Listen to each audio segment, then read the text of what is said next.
Hello, Chris, my man. It's so nice to have you on the show again. Thank you so very much for being here. How are you doing I know today, this is like man? our fourth or fifth attempt here. It's good to be here, Elijah. Thanks so much for having me. And audience, I want you to know something, all right? We tried to make this work out yesterday, but the network on my side was pretty terrible. Chris, you waited all through. So you've got to say thank you, Chris. And now here he is again today. No, it's all good, man. I was Thanks so waiting for much, this my email man. to go out anyway, so let's just go All into it. Just right. jump in. Beautiful. So thank you so very much for being here. And yesterday I was talking to you about my favorite story, which is the mango tree. And I was trying to link that, I was trying to link that to the fact that the fruit of all that you're doing attracted me to you. And that's why I reached Oh, out. well, that's really Yeah, nice of you to man. say, man. I tell you, what you're doing is beautiful. And secondly, thank you so very much for doing that yourself, taking out time to develop yourself, improve yourself, and invest in yourself.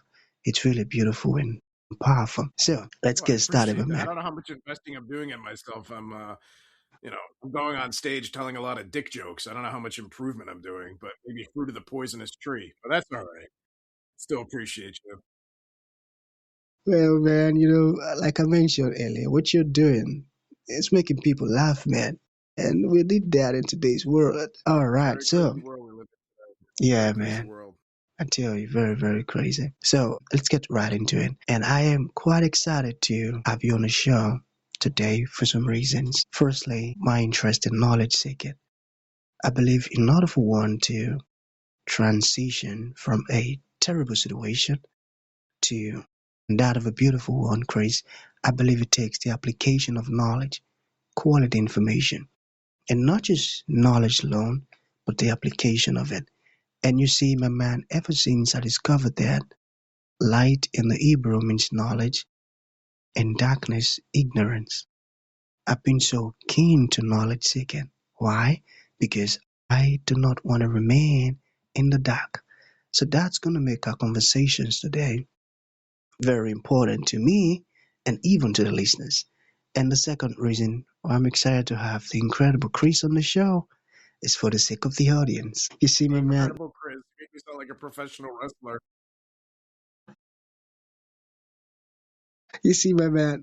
we live in an age Magician. where, The incredible Chris. yeah, Chris is so incredible, right? Oh, the incredible Elijah. So, we live in a world where knowledge is as abundant as grains of sand. So these folks trust me for quality, eye-opening, and very important information, of which I am totally convinced, my man, that our conversation is going to be insightful and impactful. So for that reason, I Chris, let's love get your voice, man. Honestly, I just want to listen to your voice like right before I go to sleep. You have like such a calming and soothing voice. thank Like no you, matter man. how bad my day is, I could just listen to Elijah. Like everything is gonna be great. Don't worry about it. I got some mangoes with your name right on it. You're gonna love it. I just want to Now listen. you, Every time you talk, I just want to put money in a basket. I love it. thank you so much for that, man, and that means a whole lot. So let's get started with Appreciate your it. let's get started with your introduction. Talk to us about your personal or your professional journey, because right now we are so curious. We want to know how Chris got here. The amazing and incredible Chris. Want to know how he got here. The amazing and incredible Chris. I feel like my mother got to you. You better say that he was incredible and amazing, or I'm going to come over to West Africa, Elijah. Oh I feel man! like my mom got to you. So yeah. Then afterwards, I've gotten some beautiful questions for you. Okay, Chris, over to you. So, how I got to where I'm at right now? That's right. I think, just in terms of going into stand up comedy, I just think, I think it's different for everyone, but I could tell you for me, what kind of led me there was I grew up in a pretty chaotic environment, and I think as a kid I looked at comedy, and comedy was like a defense mechanism.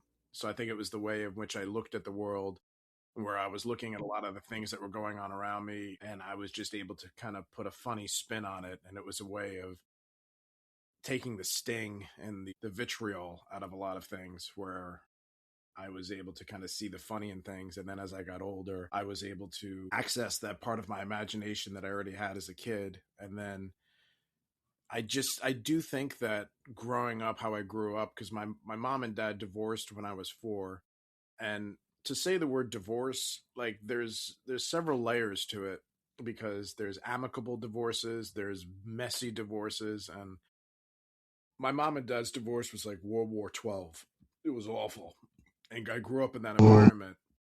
And so I just think that even as a kid, if I really had to go back to like the beginning of where it all came from, I think I was just a kid just trying to make my mom smile and my dad smile. And I think that as I got older, like that grew into just making people happy and hopefully making them smile and making them laugh. And I have to be honest, like I tried a lot of different jobs before I went into mm, stand up, and I just always kept getting pointed back to stand up. And you know, I just realized it was something that I wanted to do. And I had I went the pretty typical route. I went to school and I went to college and I graduated with a business degree. And then I I started working a couple jobs. I worked a sales job right out of college, and I just remember, yeah, I just wasn't happy. I just wasn't happy. And my friend earlier that year, he was one of the best friends I had in college. He had passed away in a drunk driving accident, and that had planted the seed in my life that, look, life is fleeting. Life is short, and you just don't know. You don't know what's around the corner for you or for anyone. And so if this is something that gives you joy, even if you have no idea how to go about it, it's worth trying. And so that was really the steps that I started taking, not just towards stand-up comedy, but in a career in entertainment. And there was a lot of fumbles along the way, because I'm telling you, it was to go from where I was, which was like business, to go into a world of stand-up comedy and the arts and entertainment. I was not prepared. I had no one I could call. I didn't grow up in that environment. I didn't have parents that were in that field. I didn't have any relatives, so I was starting from zero. And so it was just, there was a huge learning curve I had to take in. But I have to say, I'm glad I did it, and I'm glad I'm where I'm at now. amazing. And the world of entertainment is always changing, especially within, you know, like stand up and everything, because like what happens now is much different than what happened like 10 years ago in terms of like moving forward and advancing. Just to give an That's example real quick, Elijah, because I just want to give an example. Just I don't want to leave it on that note, just in terms of like the vagueness. Like I've found that today a lot of the people that move forward, it has to do with your social media. And it has to mm, do, I've had meetings with people that were managers and agents, and they'd said, look, you're really funny, but we don't need comics that are funny. We need comics who can fill a room. Can you fill a room? And you're like, what are you talking about? Like, I'm not a celebrity. What do you mean I could fill a room? I mean, I'm just looking for a place to do stand up, or I'm looking to just like I thought that's all. Outside it says comedy club. Like I thought it was just, I just needed to be funny. But today it's much different. Today it's all about, in a lot of ways, like it's not even so much about how funny you are. It's really more along the lines of how many people you could bring to a show. And so for me, like it's the whole thing has kind of got turned on its head. Now for me, obviously, as a comic, the most important thing is you want to be funny. You always want to be developing your craft, whether it's comedy, whether it's acting, whether it's writing. You always want to keep getting better and better. Even as a fellow podcaster, you just want to get better and better at something. But it's very different today. It's a very different time, because it's almost like you're being asked to run a race, and you train your whole life to be as fast as you can be, and you get to the race day, the gun goes off, you run, you go as fast as you can, you're running and running and running and running, and you go across the finish line, and you look behind you, and they're giving the first place trophy to the guy who came in ninth place because he brought the most people to the stadium. And you're like, what do you, I thought this was a race. I thought this is about how fast. He's like, no, that doesn't matter. It's all about how many people you could bring to the stadium.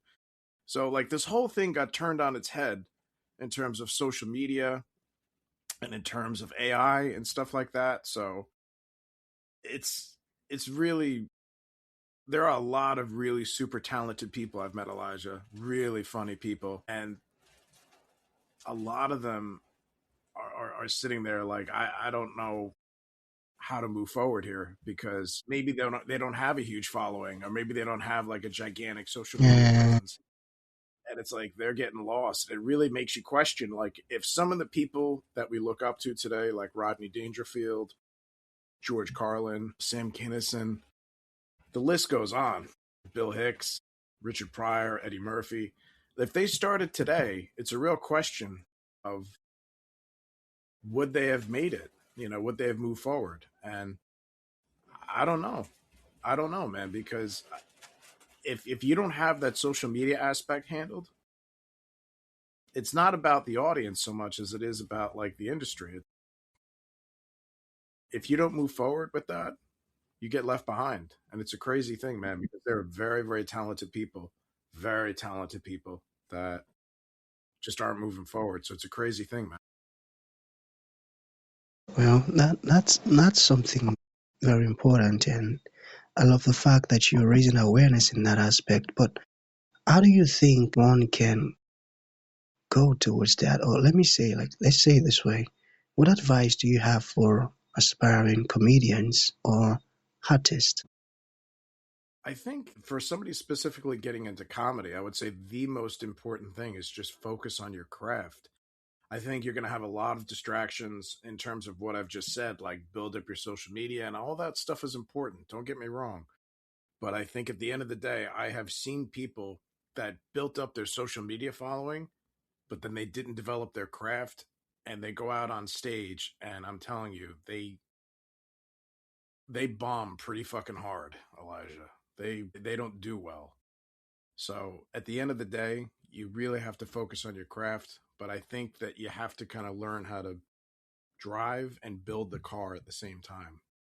You have to be able to focus on your craft, but at the same time also learn the language of social media, whether it's TikTok, whether it's YouTube, whether it's Instagram, whatever's going on.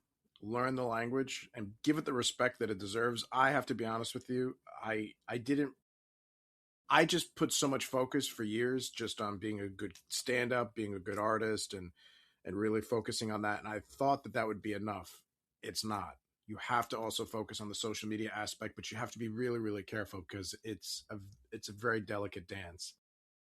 And I guess you don't want to shake hands with the devil. You don't want to do something where Right, you're so right, focused right. on followers and like, oh, this is the biggest trend, these bullshit TikTok dances, let's just No, do no, no, that. no. It's like, fine, you got your followers, but it's like you didn't focus on your craft.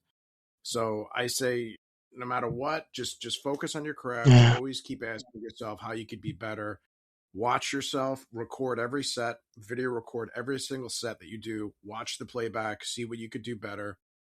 I think the biggest lie that especially a comic can tell themselves is that when they go on stage, when it's a bad show, you say, "Oh, it wasn't that bad," and the opposite can also happen. Is that when you have a great show, you're like, "Ah, it was great. There was nothing I did wrong."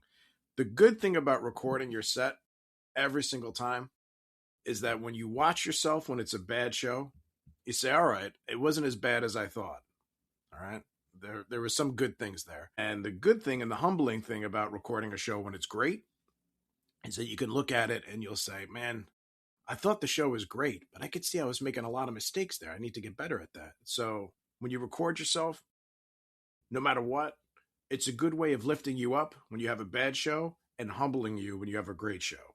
So that's a really important thing. Always record your sets. And I'd say the other most important thing is that you have to create your own opportunities.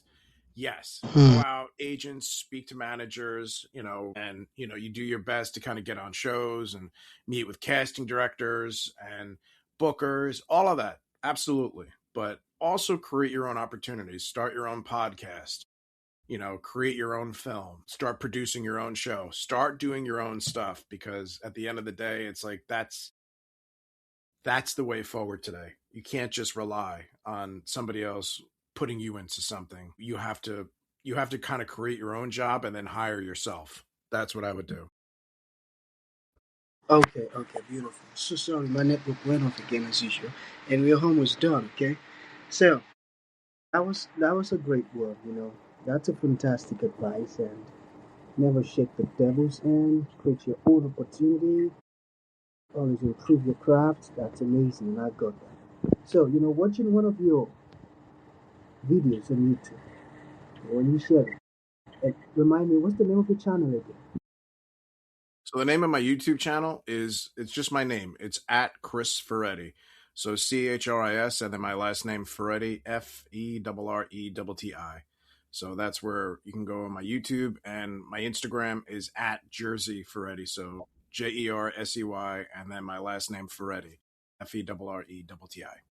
Beautiful. So you were talking about losing weight. So I wanted to ask, Yeah. yeah, how did you lose some weight? How did you go about it?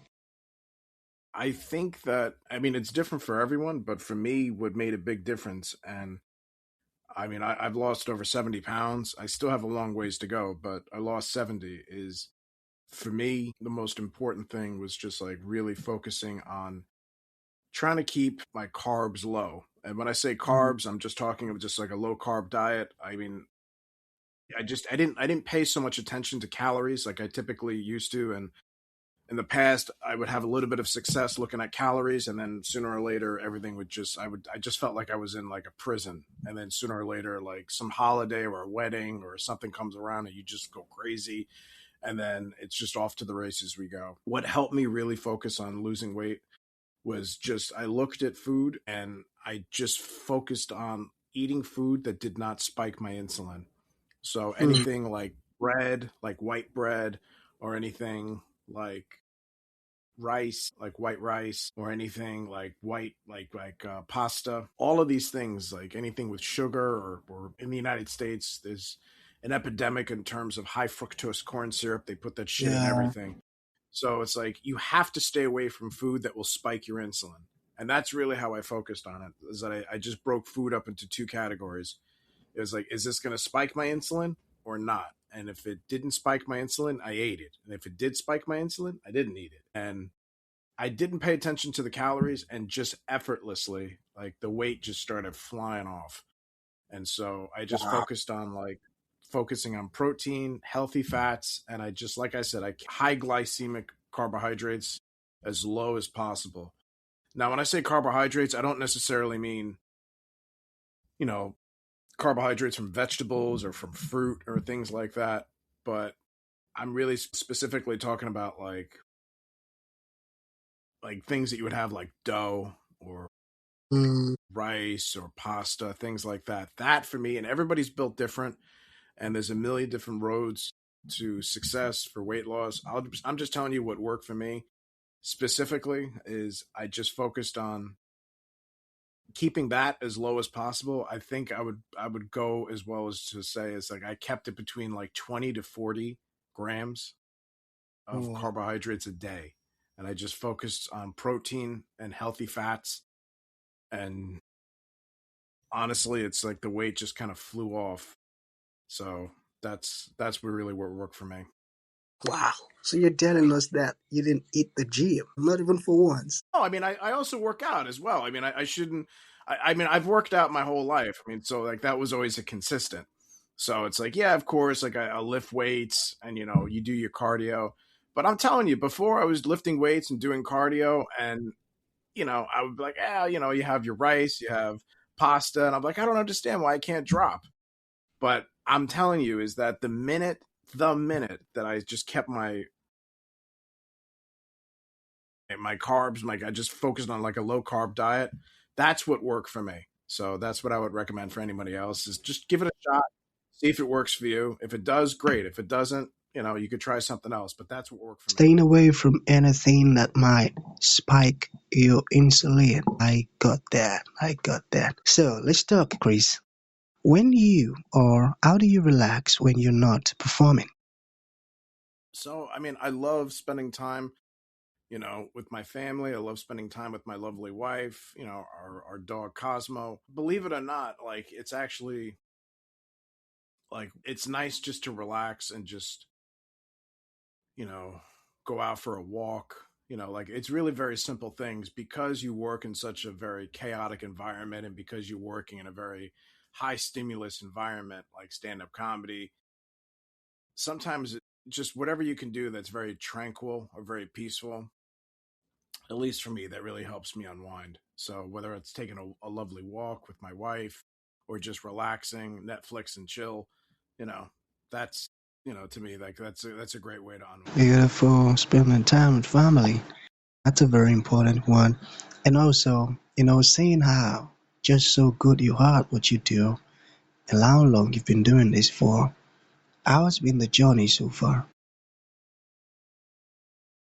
I mean, I would say that it's been indescribable. It's been a wonderful journey. The journey itself, in terms of like trying to make a career in this, this very fickle entertainment world, that's one thing. But the friends that I have met along the way and the people that I've met, that's the real treasure. And I think that that's something that a lot of people, when they go into this field, I think they focus so much on making it and becoming a household name and having commercial success. And don't get me wrong, all of that is great, and I would wish it for everyone. I wish everyone that would go into it would have that commercial success, and we would all to have love to have our work celebrated by hundreds of thousands and millions of people. That would be great. But I just don't want to dismiss the most important thing. It's the people that you meet along the way, independent of whatever happens in the entertainment world. The friends that I've made along the way, that's the real treasure. Those are the real diamonds. Like meeting you, I would have never met you, Elijah. I would have met you if I didn't go into this career. You know what I mean? I get that. The idea of just like the people that you meet. I never would have met my wife if I didn't go into this Really? career. My wife is an artist as well, so it's Ooh, like there are a lot of blessings that came along with just going along this career path. Don't get me wrong, there's some fucking awful things that have happened as well. sure. But I just want to say is that overall, the most important thing are the friends and the people that I really hold close to my heart. That's part of the journey. You know what I mean? That's the most important part. Everything after that is fresh mozzarella. And that's a beautiful one. And that's also a very important one. So, finally, what life tips have helped you the most? I really want to be honest with that. I don't want to give some bullshit answer because I think that there's a lot of things I could say. I'll say one thing that really helped me is that it's okay. It's okay to seek a position of power and a position of influence. I think for a long part of my life, I looked at anyone that was seeking power and you would say, well, you don't want to be narcissistic. You don't want to be somebody that's obsessed with power. And I think that's true because, you obviously don't want to step on other people to lift yourself up. But I don't think there's anything wrong with looking to seek to be in an influential and a powerful position because you just know that you're going to do good things when you're in that position of influence. So it's okay to aspire to be in a position of influence if you have good intentions in your heart that you know you're going to do good things once you're there. For me, like I have a very crazy dream. I don't know if this is ever going to happen, but it's a dream. I would love to have a dream that I would be able to create my own studio one day and it would be not for profit. And I would be able to pay actors and I would be able to pay artists what they're really worth. And the organization itself, it wouldn't have these predatory type of contracts that would really penalize artists. I would try to create a contract that was really benefit them. And I would only take what would need just to keep the lights on for the organization. And everything would get pushed back in. For me, I just look at a lot of the contracts and a lot of the things that are out there for artists, and they're really bad, Elijah. Like it's really awful for some of the things that are out there. So for me, that would be a dream. That would be something I would love to do. And if I was ever in that position, I would love to set something up to be able to try to set something up where you would be able to give back to artists and people could get paid what they're really worth instead of you'd be really surprised. There are people that have become household names, people that became really successful, and they barely have enough money today to pay their rent because of, the contracts that they've signed or the way that they were manipulated within the industry. And I would love to be able to create something where people got paid for their work in a legitimate way rather than like everyone else is making millions of dollars and here's a couple pennies for you. So that would be cool. But I think overall it's like it's okay to seek power. It's okay to seek, influential position. And I think the other thing that helped me so much, Elijah, is, I mean, two things I would say. I would say no matter what, no matter what, just keep moving forward. Even the smallest footstep that you can make, all forward motion counts. Okay. All forward motion counts. Even if it's just like, look, all I could do today is send out a couple of emails. Like I feel so low. All I could do is send out these emails and then just do that. All forward motion counts. I think a lot of people, myself included, I think they have the idea of like when you're trying to go after something, it's like the Rocky montage. Like all of a sudden, like, you're hitting the bag and you're hitting the thing, and it's like all of a sudden, then you're the champion. That's not how life works. There's a lot of ups and downs to it. You get a lot of, and if we're being honest with ourselves, it's there's a lot more downs than there are ups. So it's like you have to really push through some days, and if you could only do that much, just do that much. That's all that matters because all forward motion counts. And last but not least, man, just no matter what your higher power is, whether it's God, whether it's the universe, Mother Nature, whether it's just meditation, it doesn't matter. Like just take that time to when the night gets dark, it's okay to pray and just say, please help me get through this. I can't do this by myself. Please help me. There's nothing wrong with that. So whether, like I said, whether it's God, the universe, your the best version of yourself, whatever it is, just take that moment to in those dark moments just to ask for help and guidance and for strength because life is not I easy. tell I don't you. care who you are. It's not easy. I tell you, man, and I can relate so well. You see, Grace, there are times where I just get so, tired. And I firmly believe in, Oh, you're like, yeah, please let this internet stay on. Please let me have an internet connection. Please, God, I got to get through this interview. Please let me get through it. I tell you, my man. And, I'm a firm believer of Jesus, so I just run to him all the time. There are times where Yeah, some man. unexpected things. So just to buttress what you said, yeah, no matter how strong you are, life would always throw you curveballs, man. So you have to have a greater one to rely on. Because You I have to, tell you, there are times, whatever it is, yeah, it doesn't make a difference what I it is. tell you, Whatever that higher power is to you, tell you, just it's okay just to sit there and just say like, I can't do this on my own. I need help. I really need help. tell you, man. I tell you, and that's so true. We need to rely on the source, our creator. So I got that. So to bring this to an end, and I'm going to take that as a final thought. To bring this to an end, Chris, for folks who would like to reach out to you, learn more about the wonderful stuff you're doing, or even ask you questions, or be a part of your lovely stuffs, how can that be possible? Well, you can reach out to me my Instagram, and you can reach out to me on my YouTube. Like I said, my Instagram is at Jersey Ferretti, so it's Jersey, and then my last name Ferretti, Ferrettii.